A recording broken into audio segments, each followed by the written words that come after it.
पूर्णं पूर्णेन सेच्यते उतो तदद्य विद्याम् यतः तत् परिशिच्यते परिशिच्यते परिशिच्यते।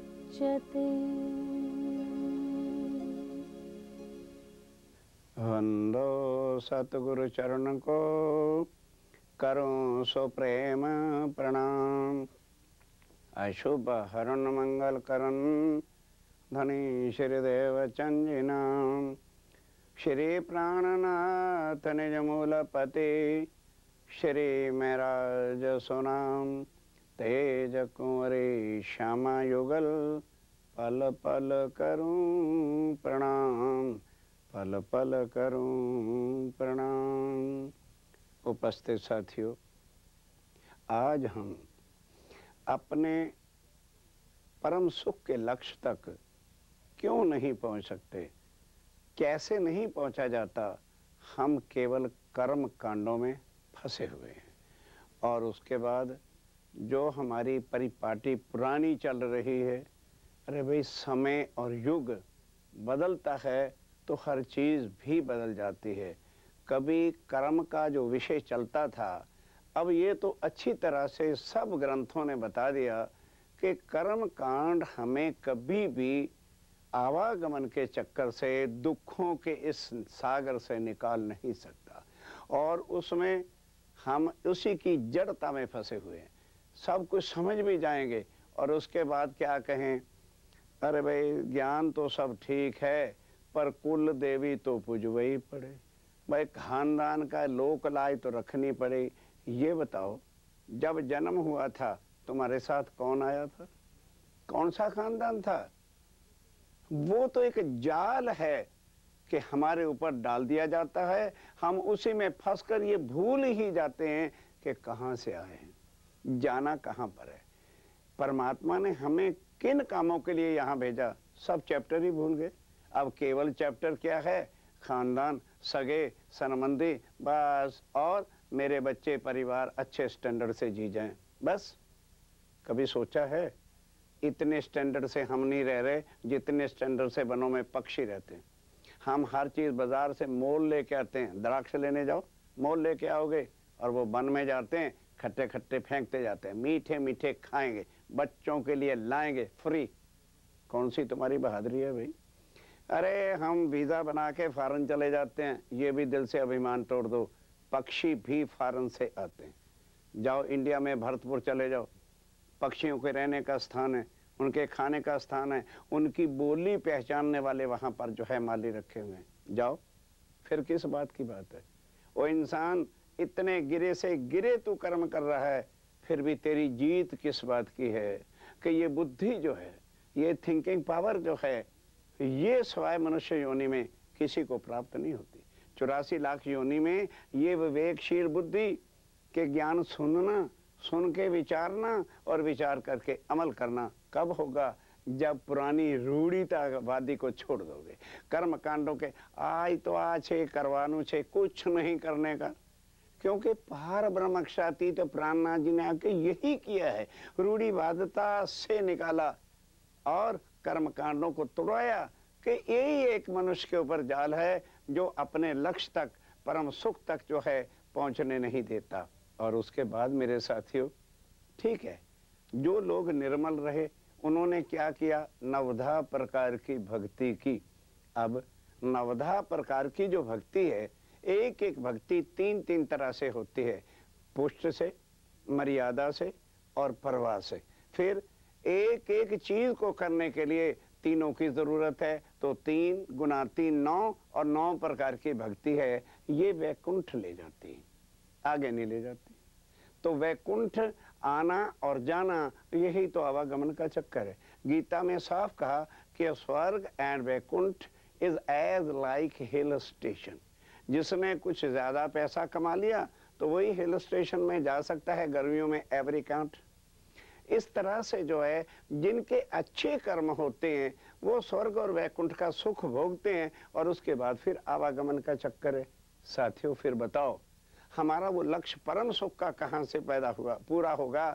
पाताल से लेकर स्वर्ग तक, वैकुंठ तक 14 लोक, 5 तत्व, 3 गुण जो हैं ये सब दुख ही दुख के जाल के अंदर हैं। ये माया का ब्रह्मांड है। माया दुख ही दुख देती है। परम सुख को केवल पार ब्रह्म अक्षरातीत देते। आज दिन तक किसी को परम सुख नहीं मिला।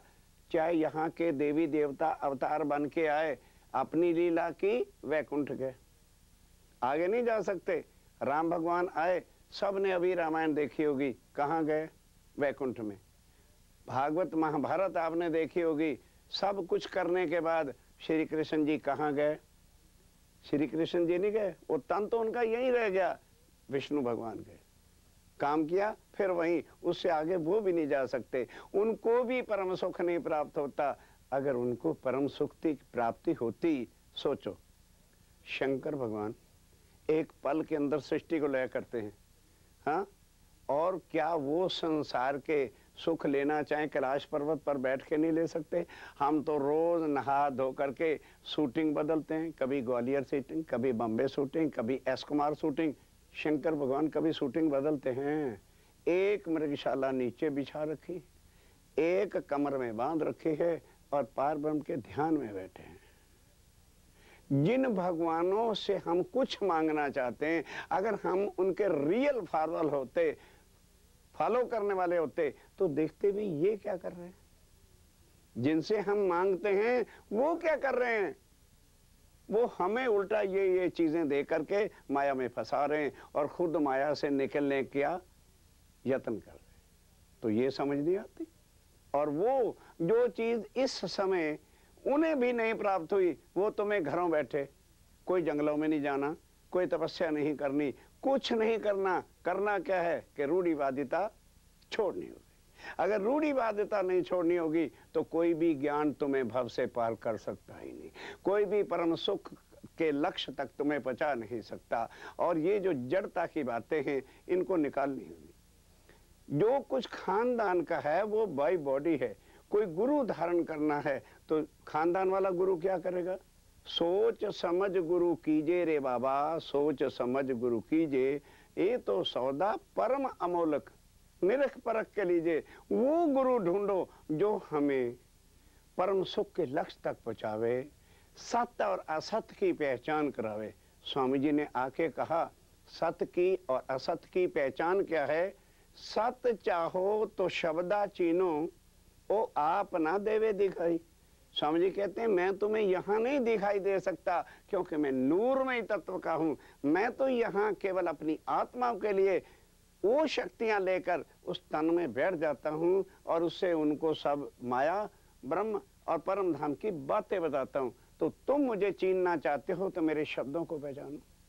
क्या ये शब्द प्राणनाथ जी कहते हैं जो मैंने अब आके आपको दिए, क्या आज दिन तक कुरान में, बाइबल में, गीता ने, भागवत ने किसी ने बताया कि वो परम धाम कहाँ है, वो निज धाम कहाँ है, वो परम सुख कहाँ है?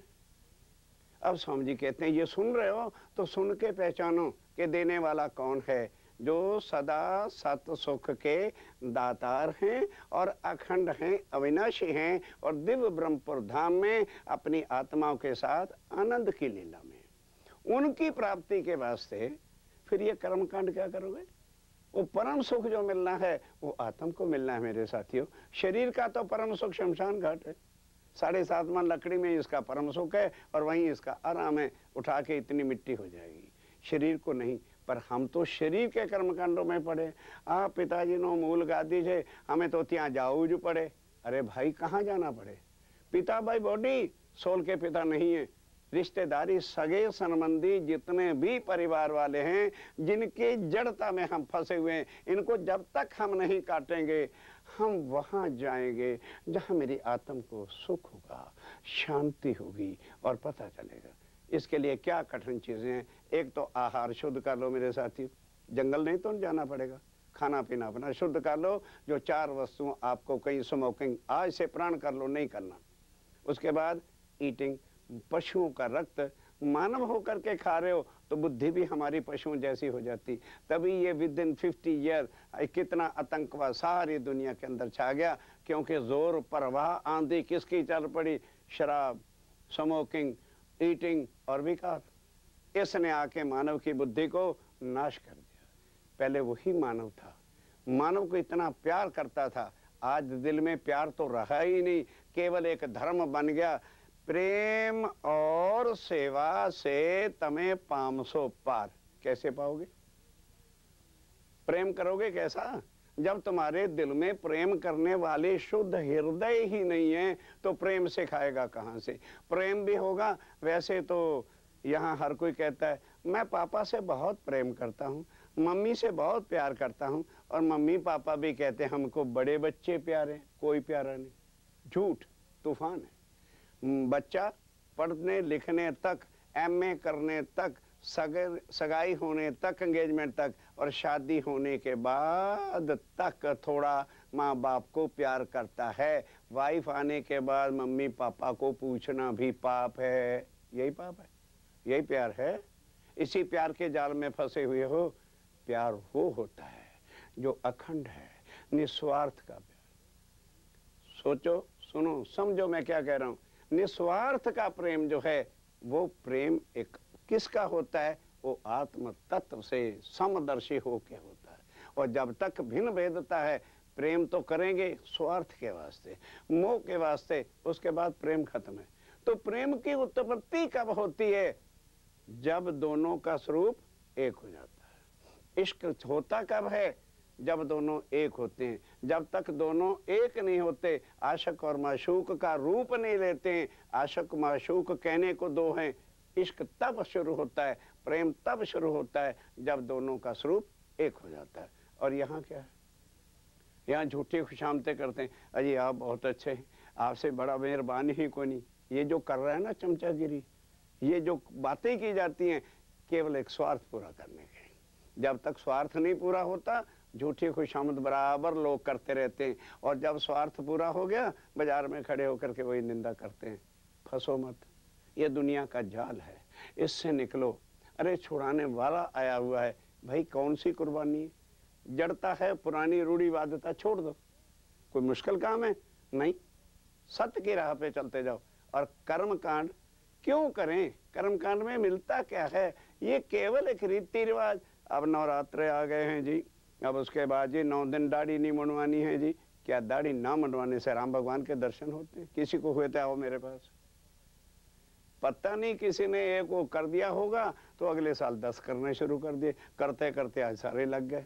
विचार करो, देखा देखी मत चलो। स्वामी जी ने कहा देखा देखी ना चलो, सत्य चाहो तो शब्दा चिन्हो।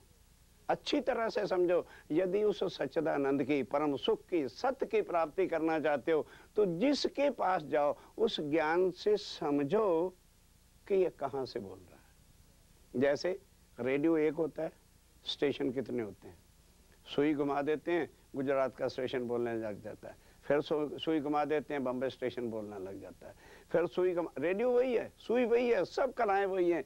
इसी तरह से प्रवचन सुनाने वाले तन ऐसा ही है, सब कलाएं उसके अंदर ही है। पर जिस वक्त उसकी सुई बजे, आवाज निकले, तो पहचानो ये कौन सा स्टेशन है।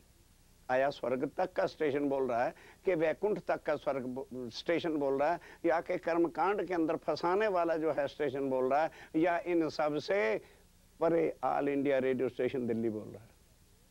वहां चलना चाहते हो तो शब्द चीनो, प्राणनाथ जी की वाणी से उनको पहचानो कि ये कौन है, कैसा ज्ञान सुना रहे हैं। तो आपको लगेगा कि ऐसा ज्ञान आज दिन तक किसी ने सुनाया ही नहीं है, क्योंकि ऐसा ज्ञान लाने वाला आज दिन तक दुनिया में आया ही नहीं।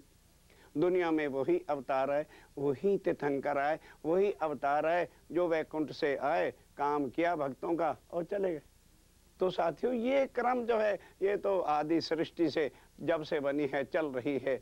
लेकिन क्या किसी ने सुख प्राप्त हमें कराया, परम लक्ष्य तक हमें पहुंचाया, मानवता का वो सारी चीज जो है कि हमको दी, वो प्राणनाथ जी की वाणी से आपको प्राणनाथ जी की पहचान हो सकती है। और किसी प्रकार से आपको कोई साधन नवधा प्रकार की भक्ति करने से, चाहो कि हम परम लक्ष्य तक पहुंच जाए या योग साधनाओं से पहुंच जाए या कोई और मार्ग भी प्राप्त कर लें, साथियों परम सुख प्राप्त नहीं हो सकता। नवधा प्रकार की भक्ति भी आपको वैकुंठ ले जाएगी बराबर, वो भी अगर बड़ी सत्यता के साथ की हुई है तो। और उसके बाद जो है आपको कर्म कांड जो है वो तो कुछ कर ही नहीं सकता, और योग साधना भी जो है बॉडी के साथ। उसके बाद कर्म कांड भी योग साधना की तरह ही समझ लीजिए बॉडी के साथ होता है। तो ये तो अच्छी तरह से मैंने आपके सामने क्लियर कर दिया कि शारीरिक कृत जितनी भी है वो यहीं तक ही हमको रखेगी। अब उसके बाद कई लोग मेडिटेशन पर विश्वास रखते हैं, कहते हैं जी आत्मचिंतन कीजिए। जब आत्मा की ही पहचान आज दिन तक किसी ने कराई नहीं, हम जीव को ही आत्मा मानकर अब चिंतन किसका करें? आत्म जो जीव का स्वरूप है वो तो ये है। इसके नाश होने के बाद जीव कर्मों के हिसाब से तुरंत जैसे जीर्णानि वस्त्राणि यथा विहाय, जिस तरह प्राणी फटे हुए कपड़े उतार कर तुरंत नया धारण करता है साथियों, उसी तरह से जीव जब शरीर से निकलता है कर्मों के हिसाब से जाके नेक्स्ट योनि में प्रवेश कर जाता है। और यहाँ क्या है, अजी 13 दिन तक आत्मा घूमती रहती, ये है कर्म कांड, ये अंधकार के जाल हैं। अब आज बताइए, कई लोग चौथे दिन जो है वो कर देते हैं उठाला और सारा क्रम खत्म कर देते हैं, कई तीसरे दिन ही कर देते हैं, तो उनके जीव कहाँ जाएगा? ये कर्म कांडों में से प्राणनाथ जी ही निकाल रहे हैं, ऐसी परिस्थितियां बना बना करके। अब आइए, मेडिटेशन क्या होता है? मेडिटेशन समझिए अच्छी तरह से, मन का संकल्प और विकल्प है। और जो योग साधनाओं से ऐसे बैठे रहते हैं और एक पॉइंट पर अपना ध्यान धरते रहते हैं, आप भी करके देखिए, आप भी उस किस पॉइंट पर? अंधकार के। उसके बाद जो सत्य स्वरूप की पहचान है वो तो आपको है नहीं, तो फिर किस तरह से जो है वहां तक जाओगे? प्राणनाथ जी ने आके बताया, क्या मेडिटेशन वालों ने बताया कि मैंने ये चीज देखी है? अंधकार के अंदर टुबकियां लगा लेने से क्या प्रकाश प्राप्त हो जाएगा? प्राणनाथ जी ने आके स्वयं बताया, मेरा घर कहाँ है, मेरा स्वरूप क्या है, मेरी लीला कहाँ है। ऐ भाई दुनिया वालों, यहाँ कोई भी फार्मूला अपना लो, आप वहां नहीं जा सकते, क्योंकि यहाँ की जितनी भी कृत है, जितने भी क्रम है, मेडिटेशन है, आत्मचिंतन है, आत्मा की पहचान ही तो चिंतन किसका करोगे? जब आत्म के स्वरूप की पहचान हो जाएगी तो चिंतन की जरूरत ही नहीं, फिर चिंतन आपका रहेगा ही नहीं। एक एक चीज को समझिए, वो कहाँ पर सारी लीला है जिसको श्री प्राणनाथ जी ने आके कहा, यदि यहाँ बैठकर आप मेरे स्वरूप को, मेरे धाम को, मेरी उन लीलाओं को देखना चाहते हो तो चित्तवन करना पड़ेगा। चिंतन नहीं, चित्तवन। चित्तवन किससे करना है? By soul. अब चलना कैसे है? वो प्राणनाथ जी ने अपनी वाणी से, अपने चित्तवन के ग्रंथ से, जो श्री कुलजम स्वरूप में अच्छी तरह से उन्होंने वर्णन किया है कि यहाँ बैठे कैसे पहले सबका चित्तवन करना है, अपने सतगुरु महाराज का। तो कहोगे जी तो फिर गुरु का शरीर है? ना ना ना ना ना, जिन्होंने हमारा संबंध आत्मा का पार ब्रह्म के साथ जोड़ा है, वो शक्ति हमारे सामने पॉजिटिवली आ जाएगी। गुरु को किसने देखा होता? उनके ध्यान धरिए। हम किसी रिश्तेदार का जो है चिंतन करें तो बोलो सामने आता है कि नहीं आता? बैठे हों सोच के अंदर, ऐसे लगता है जैसे वो मेरे पास आके बातें करते हैं। ये है चितवन की स्टार्टर। हम सतगुरु जी के जो है ध्यान धरेंगे तो उनकी बॉडी नहीं आ जाएगी हमारे सामने, उनके अंदर वो शक्ति जिन्होंने हमारी आत्मा का संबंध पार ब्रह्म के साथ जोड़ा है वो उसका अनुभव होगा, और वो लेकर के हमें निराकार से पार, सात शून्य वैकुंठ से आगे। क्यों? वो शक्ति कहाँ की है? वो यहाँ की नहीं है।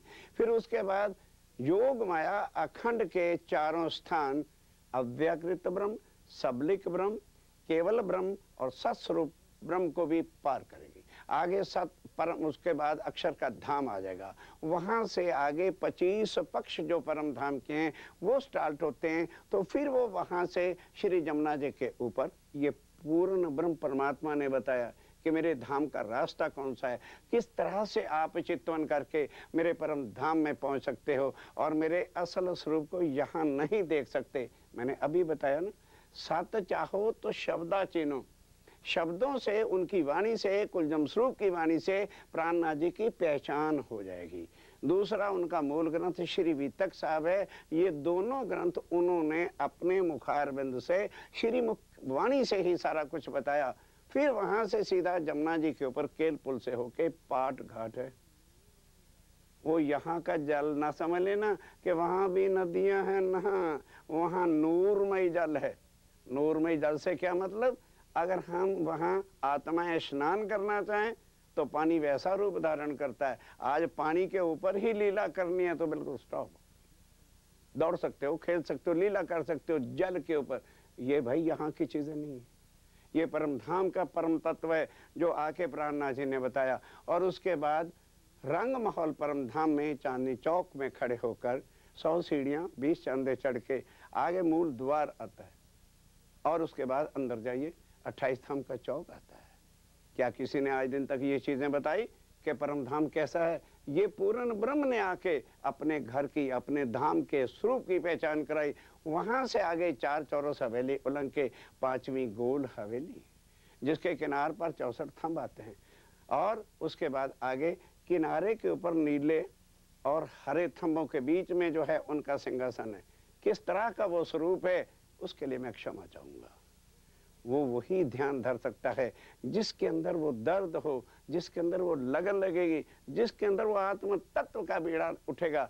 यहाँ बैठे मेरे कई साथी चितवन करते हैं, साक्षात अनुभव करते हैं, नॉट मेडिटेशन, किसी की बनाई हुई वस्तुओं नहीं। ये सतचिद अनंत स्वरूप ने स्वयं आके अपना परम धाम के 25 पक्ष बताए। वहां पर क्या क्या लीला है, धाम कैसा है, स्वरूप कैसा है और उनका श्रृंगार कैसा है। श्रृंगार से ये ना मतलब समझ लेना कि वो कपड़े पहनते हैं और ये सोने चांदियां पहनते हैं ना, वहां तत्व केवल एक है, दूसरा तत्व ही नहीं है। तो श्रृंगार में सोने चांदी नहीं आते, ऑटोमेटिक उस, अरे तुम सुन ही ना पाओगे परम धाम में पार ब्रह्म का स्वरूप क्या है। उनका स्वरूप ऐसा है, दूर से देखोगे वस्त्र पहने, वहां पहनना उतारना नहीं, तो जड़ बुद्धि वाले समझेंगे क्या फिर लोग नगन फिरते हैं। ना ना ना ना, ऐसा पाप ना कर बैठना कि अगर अक्ल में ना चीज आवे तो उल्टी बुद्धि से ना सोचना। कहोगे जी बात आ ही जाती है, क्यों? वो तुम्हारी बात नहीं होती, अंदर बकरे और मुर्गों का जो ब्लड है ना, वो तुम्हारी बुद्धि को गलत राहों पे चला रहा है। ये चित्तवन कर सकते हो पार ब्रह्म के स्वरूप को, जिसको किसी ने आज दिन तक बताया नहीं, यहीं बैठ के अनुभव कर सकते हो पर प्राणनाथ जी की पहचान करके।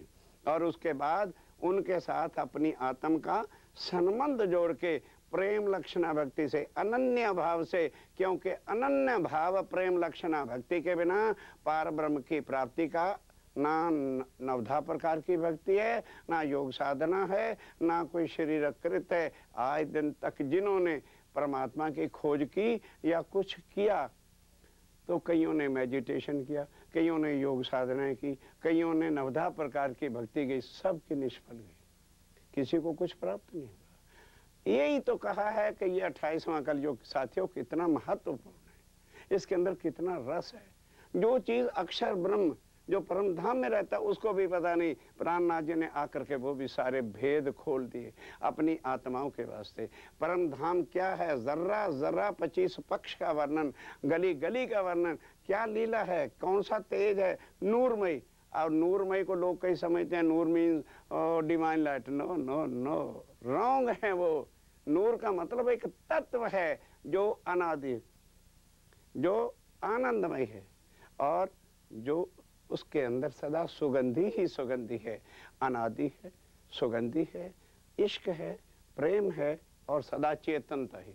वहाँ कोई वस्तु जड़ है ही नहीं, महल हैं, मकान हैं, लेकिन ये सीमेंट गारे के नहीं, नूरमय तत्व से है और चेतन तत्व से है। इसलिए स्वलीला अद्वैत उस पार ब्रह्म की कौन समझेगा। ये तो आ गया वो वाणी लेके, आपने स्वरूप की पहचान रख दी सारी वाणी के अंदर, अपनी लीलाएं रख दी। और आज जो भी मेरा साथी इन सुखों को लेना चाहता है, आए, तारतम लेना होगा।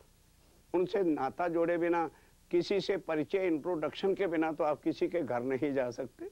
इसी तरह प्राणनाथ जी से पहले इंट्रोडक्शन कर लो, उनकी पहचान कर लो, फिर उनके साथ टाइम निश्चित कर लो उनके घर चलने का, तो फिर उनके स्वरूप की पहचान करनी होगी, नाता जोड़ना होगा। अगर फ्रेंडशिप भी है तो 2 बार फ्रेंड को बुलाते हैं, फिर तीसरी बार वो भी तुम्हें निमंत्रण देता है। जब हम उनको निमंत्रण ही नहीं देंगे, उनको दिल में लेंगे ही नहीं, उनके स्वरूप को बिठाएंगे नहीं, तो भाई चलोगे किसके सहारे से।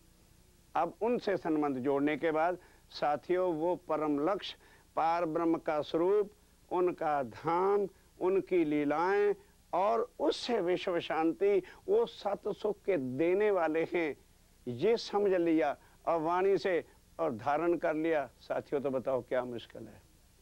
ना कोई योग साधना करनी है, ना कर्मकांड करना है, ना कोई तपस्या करना है। मानो एक लड़की की शादी होती है, वो यदि तपस्या करती रहे, यार लड़का बहुत अच्छा है, खूबसूरत है, इसका बिजनेस भी अच्छा है, मेरी इसके साथ शादी हो जाए, मेरी इसके साथ शादी हो जाए, तो शादी हो जाएगी क्या? सोचिए।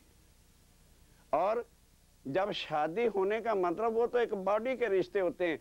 आत्म के लिए उन्होंने खुद आके कह दिया कि ऐ दुनिया वालों मुझे पहचानो। पहले आप पहचानो रे साधो, और अपने आप को तब आप जान सकोगे जब पार ब्रह्म की पहचान हो जाएगी। पार ब्रह्म की पहचान होने के बाद उनसे नाता जोड़ना है। नाता जोड़ने के बाद उनकी कुलवाणी, श्री कुलजम स्वरूप, श्री बीतक साहब और भी साहित्य है जो आपको निजानंद संप्रदाय के आश्रमों में और मंदिरों में प्राप्त हो सकता है, मिल सकता है।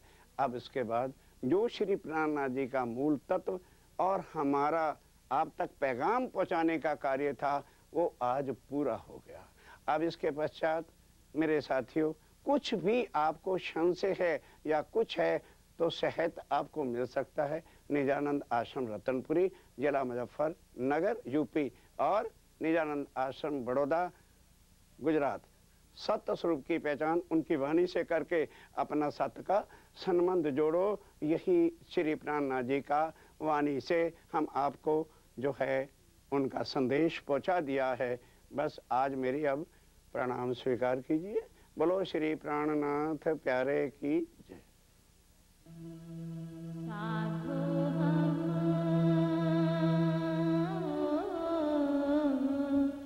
देखा बड़ा तमाशा, साधु हम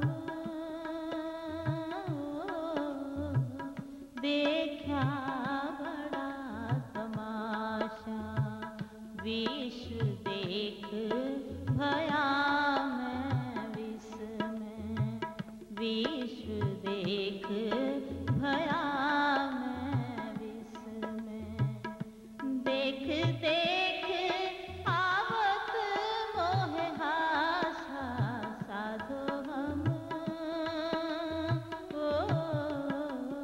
देखा बड़ा तमाशा।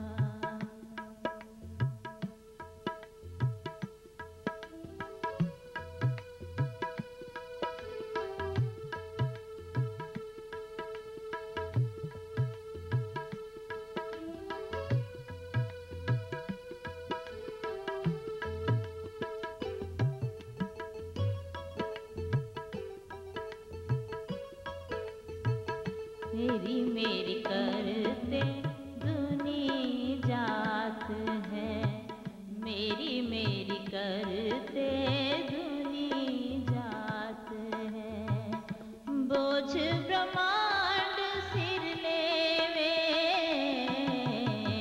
मेरी मेरी करते दुनी जात है, बोझ